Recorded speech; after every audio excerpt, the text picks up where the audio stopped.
Hey everyone, it's John. Today we're taking a look at this UMIDIGI tablet. This is their G1 Mini, and this was sent out to me for review, and I'll just share with you my thoughts because this is a very inexpensive tablet. I will show you kind of what it comes with, what it looks like, and then we'll hop into the features and what's on the inside, what the OS looks like. So first of all, this is a very small tablet. As you can see here, I can hold it easily in my hand, and this is going to be a fantastic tablet for kids because not only the price point, but it is small, it's easy to hold, and it's relatively inexpensive. And so this is not going to be a huge deal if kids break it or anything like that. This is also going to be a great little traveling tablet. This is something that I take with me traveling because I'm not as concerned if it happens to get stolen or if it sits in the hot sun and the battery has some issues and we degrade the battery life from sitting in the hot car. It's just not a big deal at this price point. And at this price point, I'm very impressed with how it performs. So we'll go over what I really like about it. There are some downsides to it, but of course there's going to be corners cut when you have something that is in this price point. So there's really no issues with that. Just know what you're kind of getting into. So first of all, it does come with a charger, very nice charger here, and this is USB-C, which I absolutely love. We've got a USB-C port here, obviously, which makes it really easy to charge. And then this also has a SD card slot so that you can expand the storage, which is great to see. And then even a headphone slot. And a lot of tablets and phones are getting away from that these days, but I like having that, and you do have it here. Very simple. We have a power button on the side. This is our power/wake sleep button, and then our volume up and volume down. So one thing I will point out before we hop into the operating system is it does come with a case. I was not expecting that, and I have to say this tablet is fairly sleek looking with the case off. Feels pretty nice, actually feels fairly premium. I like the feel of it. And then it does come with this case. Nothing to write home about, but it is nice that it comes with this case. Doesn't cost you anything just to protect it, which is why it makes this so great for kids. Right out of the box, you've got some protection. You can just hand it to them and they're good to go. So let's hop into the OS and I'll show you what that's like. Here's the tablet. Swipe to open this up. Now I'm normally used to an iPhone or an iPad, but I've been getting used to the Android, and this has been working just fine. This tablet works great for watching videos or doing some light browsing. However, this is probably not something I would use for anything super intensive like gaming or working with spreadsheets or anything like that where you may be switching between screens. We don't have any sort of multitasking on here, although it does have picture-in-picture, which is pretty cool to see.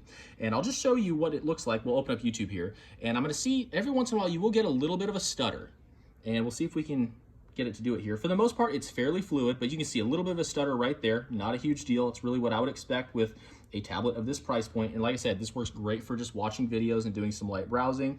This is going to be really geared towards, I think, kids or some sort of recreation where you're not necessarily taking this into a business meeting or doing spreadsheet work on it. And we will hop into the settings here. So fairly fluid. As you can see, we have multiple home screens here. You can add more on this side. We can swipe down here. This does have all the toggles for Bluetooth, internet, as well as airplane mode. It does have a flashlight as well. Flip that around so you can see flashlight. Oh, and I will show you the camera. So let me open up the camera real quick because the camera surprised me. It was actually a lot better than I was expecting here. So let's, if we swipe up from the bottom, this is the app switcher. So that's how you get there. Open up the camera here. Show you what this looks like. Camera was a lot better than I was expecting here. And even the reverse camera, let's see if we can turn this around here. Should tap, it's on the three dots here. It should flip around. A little bit of a hesitation when flipping that around, but this is what it looks like. And you can just see me in the camera here. This actually would do just fine with doing video calls. The rear camera really surprised me. It honestly looked better than my webcam on my PC, which was great to see. So there are some standout features on this tablet, which at this price point really surprised me. Now let's get into the settings here, which are down here. Something else that I thought was really neat with this, so we have all of our standard settings. I will show you the storage here. This is what it comes with. And then you can, of course, expand it with the SD card slot. Let me show you. See if I can find where that was here. Oh, memory and expansion. Here it is. This is what's pretty cool. So this has a 3 gigabytes of VRAM. What's really cool is you can actually go and expand it. So you can have it off, and I think mine was defaulted at 2 gigs, but you can expand it to 4 gigs where it is using some of the internal memory and adding to the RAM, which of course I immediately set it to 4 gigs of RAM, so we just give it the max amount of RAM needed. So right now you can see we're using 1.4 out of the 3 which are dedicated, and then we have another 4 just on tap. So especially if you're adding an SD card, I would definitely do that just to make sure that you get the best performance out of this tablet, giving it all the VRAM that it might need. But if you do need to use more storage, let's say you need some more storage, you can easily get a couple of gigs back by turning that off. So that's kind of a cool feature that I don't know if this is on any Android tablet, but I've never seen this on an iOS tablet like an iPad. And so I thought that was pretty neat. That is an overview on this tablet. I hope this was helpful. Thanks so much for watching and enjoy the rest of your day.